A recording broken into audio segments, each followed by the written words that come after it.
Hello YouTube, I am back after a while once again, this time for F1 2023 My Team Career Road Part 1 at Australia. So we are going to get straight into it with sorting out the team details. Our team name is RaffRaff Racing and we will take the sponsor of Xenon Dynamics, finish 8th or above in the Constructors, which should be hopefully doable this season with the car that we have. And we have decided to choose the Red Bull powertrain, and obviously it's a no-brainer, Liam Lawson to follow up.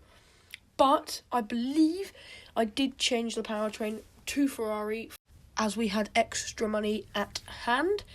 And now we will see the team badge, which I think I did a pretty decent job on. I hope you guys enjoy what I've put out there for this season.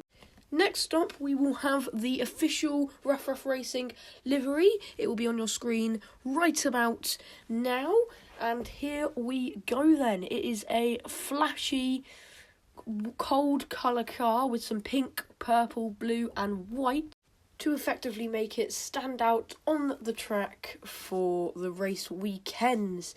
And as you guys are getting your final look at the livery, we will then flick to the home screen of RaffRaff Racing just about now to do some R&D upgrades. The first ones that we are going to do, a couple 500s, plop them on very, very quickly. Well, by a couple, I only mean one, because that's all we had enough R&D points for, as I will later find out. But then we'll skip a couple weeks and be able to put on another aerodynamics upgrade. And now we have got our first department event, which we choose as 7 pace to Liam Lawson's stats, which is very, very lovely indeed. And now we're getting closer and closer to the Australian Grand Prix, putting on yet another upgrade. This time it's chassis, as we put on some more minor upgrades once again. And now we will flick to hopefully what will be a completed upgrade, which it is, and yet another one, hopefully it is, which we love to see. And now it is time for the Australian Grand Prix.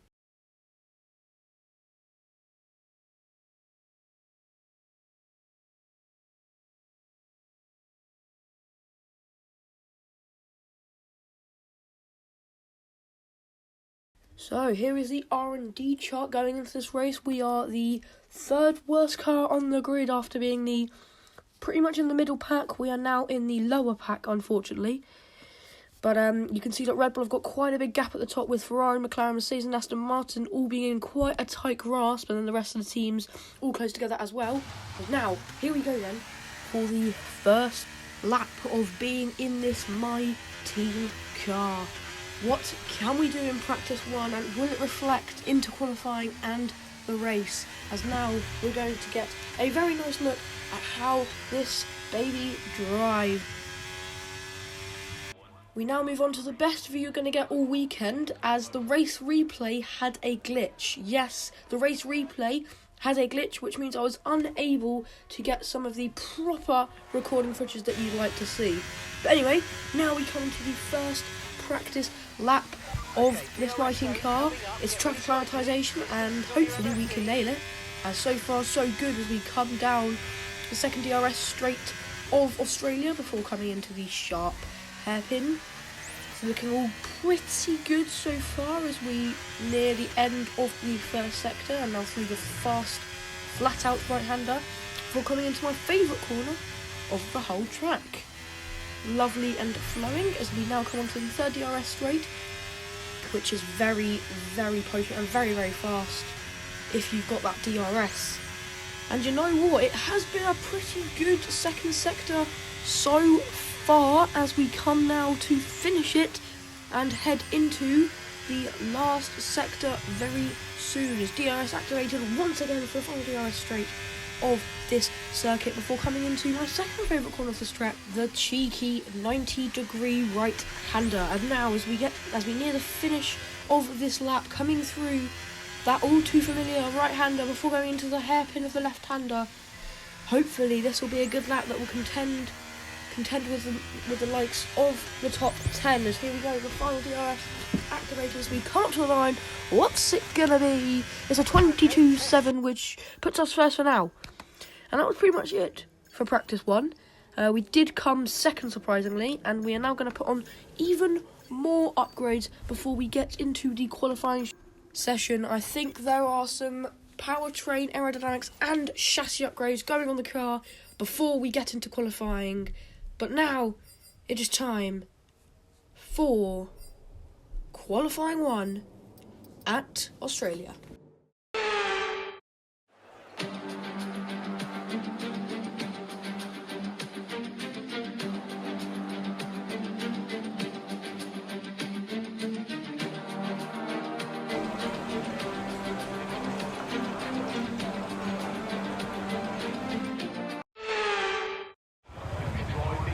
Well, here we go then, qualifying 1 at Australia. This is where the pace becomes realistic, as our first flying lap in this My Team car is about to start. Can we get through into Q2? Let's see. Here we go then.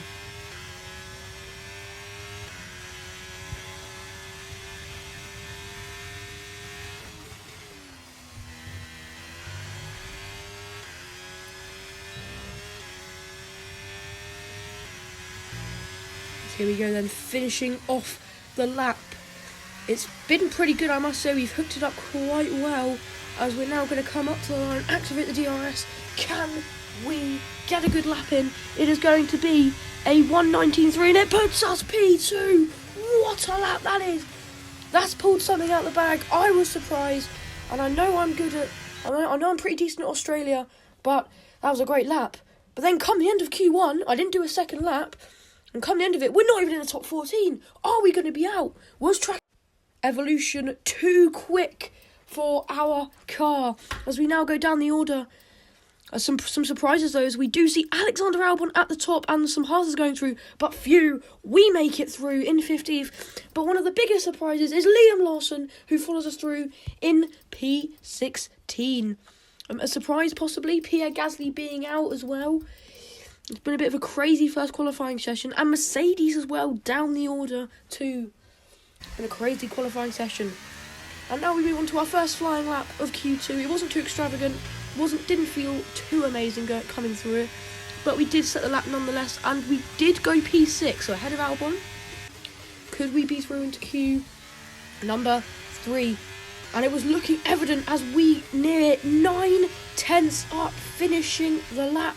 Can we hook up the final corner and hopefully get through to Q3? Here we go then. Just have to activate the DRS. No! Oh no! It's gone wrong. It has gone wrong at the final corner. And unfortunately, we are knocked out of Q2 just. And now we look at the timing sheet.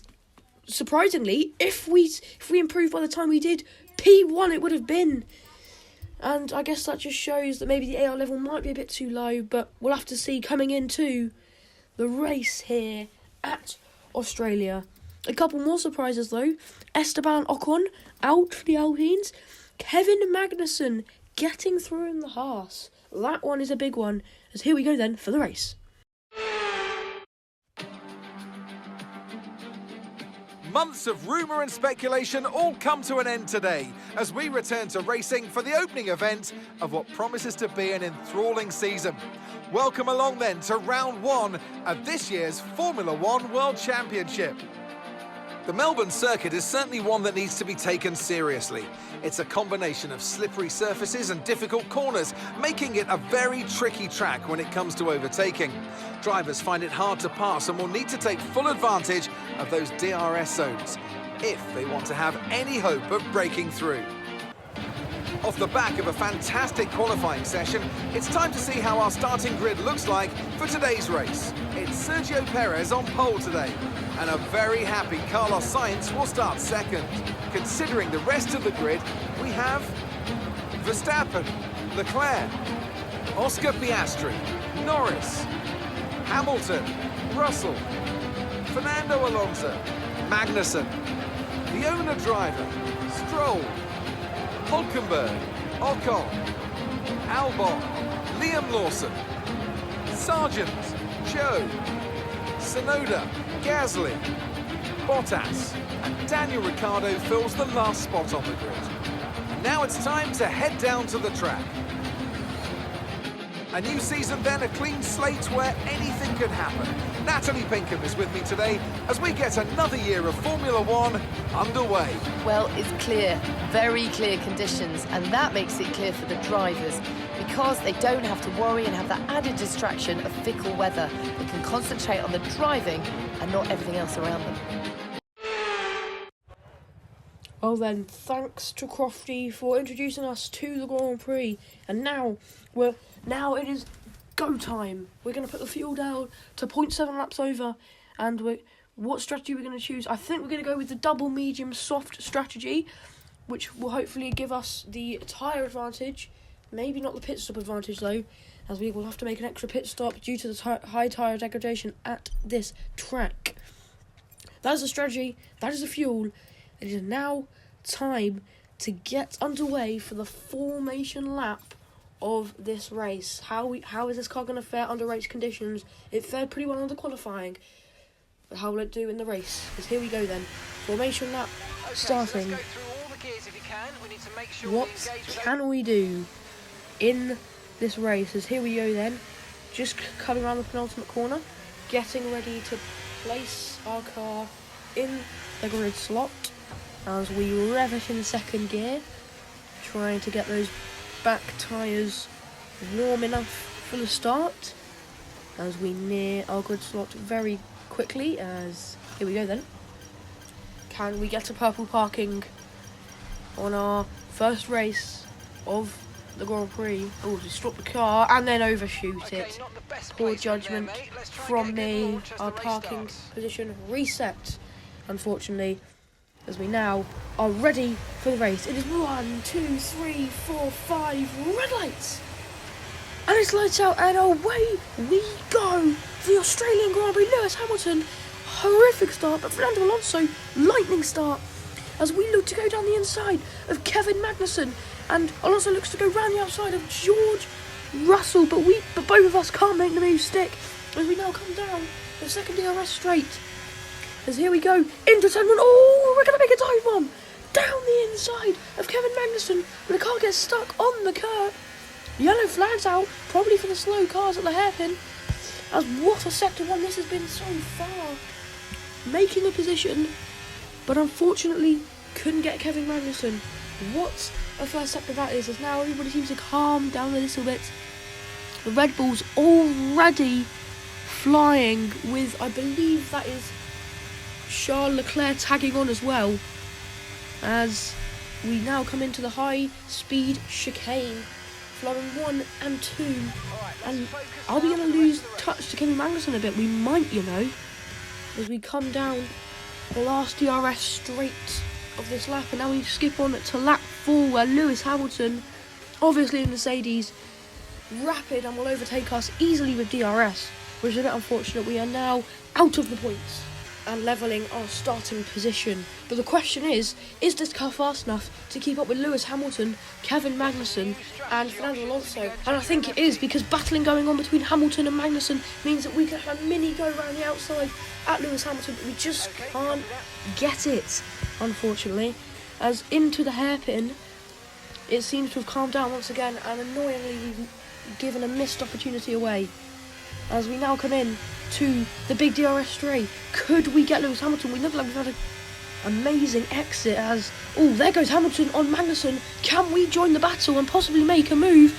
DRS open.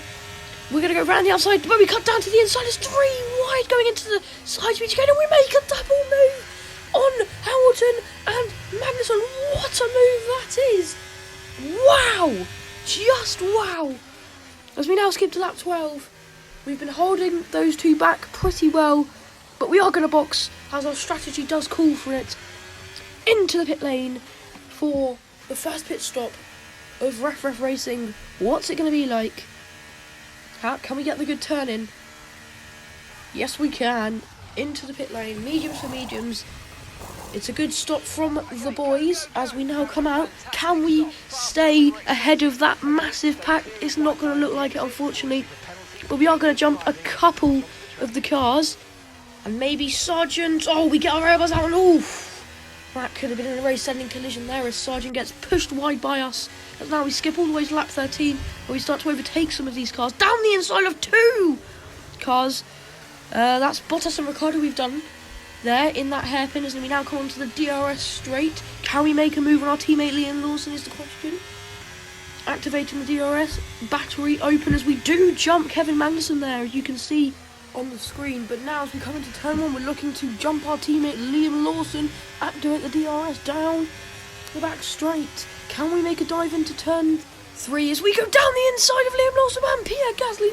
What a double overtake! Biblical scenes here. What a move, as now we flick too late in the lap, but we're going to go for a move on Nico Hülkenberg. Can we do it? We're going to go round the outside. Just give him a bit of an almighty squeeze, and we do get the move done. Good move on Nico Hülkenberg. Now, can we make a move on Guan Yu Zhou? I'm thinking about it. Oh, we just don't. But I think he's boxing this lap anyway, so I don't think it matters very much. We'll gladly take that free DRS. Now, that is brilliant. And now we come on to lap 19 of 29. We're getting towards the end of this Grand Prix. And here comes Lewis Hamilton. He's going to unfortunately pass us like we weren't even there as we go into the 90-degree right-hander. And now we skip all the way back to lap 21. And we've managed to stay with him. Can we go for a move? We think about it and we just decide there's no point. He's not part of our race. It's Kevin Magnussen who is part of our race. It's the race for points. As now we're going to go into the box for our last box of the Grand Prix, on to the soft compound of tyres. Will there be another good pit stop from the lads? And can we get out ahead of Kevin Magnussen? Good turn-in from us there as the RaffRaff Racing crew get to work. It's a decently quick pit stop, 2.5, we'll take it as we trundle down the pit lane and disable the pit limiter as we come out. Kevin Magnussen down the DRS straight, but I don't think he's going to get us.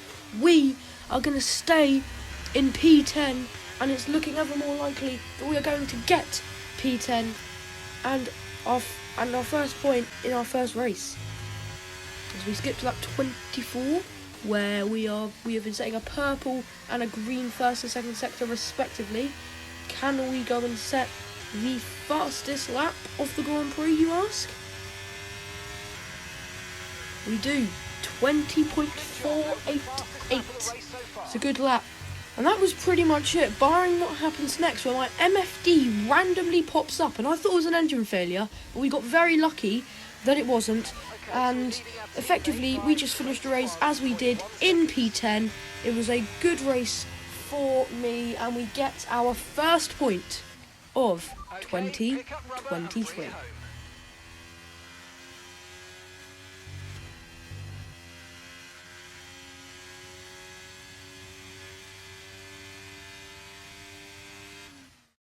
We've witnessed some great battles on the streets of Melbourne today then, and they've taken a fantastic win. So Natalie, what do you think helped them deliver this result? I want to know if that was as easy as it looked. An absolute masterclass today.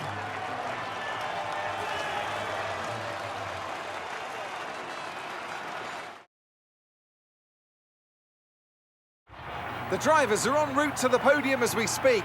What a fantastic win for the Red Bull team. They performed exceptionally today, keeping us firmly on the edge of our seats throughout the entirety of the race. Congratulations to everybody at the team. Well, thanks once again from Crofty. It's been a good race. I hope you enjoyed this video. I'm sorry that the replay glitch happened. I will try to get that sorted out for race 2, so that you can get a better immersive experience of what goes on in my team career mode. And yeah, it's been a pretty good race, I'd say. I think we did quite well. The qualifying obviously helped quite a lot. And yeah, I think we just raced well, kept with Lewis, kept with Magnussen well, and did what we needed to do.